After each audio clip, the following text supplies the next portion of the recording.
À propos de l'attentat commis ce dimanche soir à Ankara et plus généralement du climat qui règne actuellement dans la capitale turque, nous avons pu nous entretenir avec notre correspondant.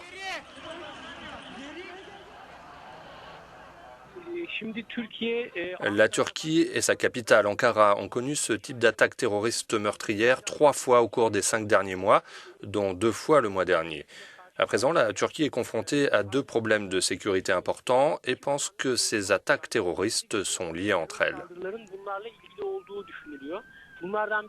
Le premier problème est l'opération contre le PKK dans le sud-est du pays, à Diyarbakir, à Cizre et dans beaucoup d'autres villes où cette opération est en cours, où il y a des combats très rudes contre le PKK. Les autorités répètent à longueur de temps que le PKK est derrière ces attaques. Les attentats précédents ont déjà été reliés au PKK et à l'YPG, aux unités de protection du peuple.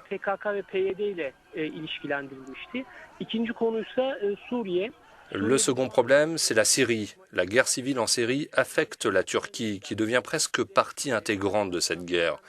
La Turquie est sur un front avec le parti de l'Union démocratique, qui est lié au PKK, et sur un autre front avec le groupe État islamique, avec les forces du régime syrien. C'est pourquoi les experts de sécurité ici, et aussi les membres du gouvernement, ont dit que la Turquie pouvait être la cible d'attaques terroristes.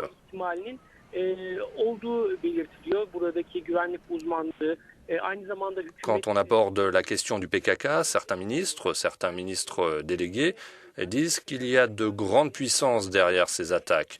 Certains ministres se sentent attaqués par une conspiration internationale.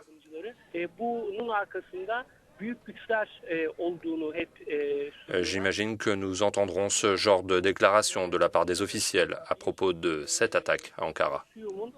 Saldırısı altında hissediyor. En azından hükümetin bazı üyeleri bu şekilde dile getiriyor. Zannediyorum bu son Ankara saldırısıyla ilgili de bu yönde açıklamaları sıkça duyacağız.